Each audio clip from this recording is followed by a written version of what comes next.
المال والبنون زينة الحياة الدنيا والباقيات الصالحات خير عند ربك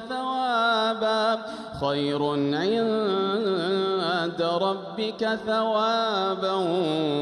وخير أملا ويوم نسير الجبال وترى الأرض بارزة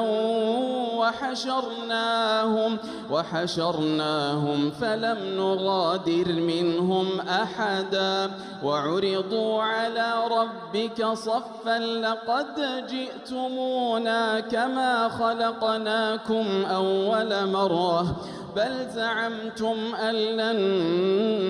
نجعل لكم موعدا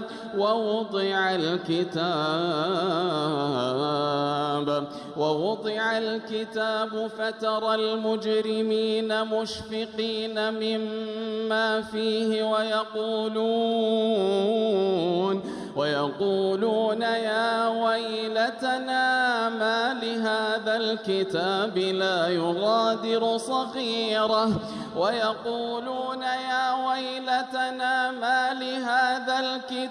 لا يغادر صغيرة ولا كبيرة إلا أحصاها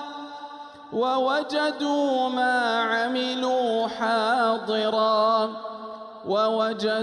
ما عملوا حاضرا ولا يظلم ربك أحدا.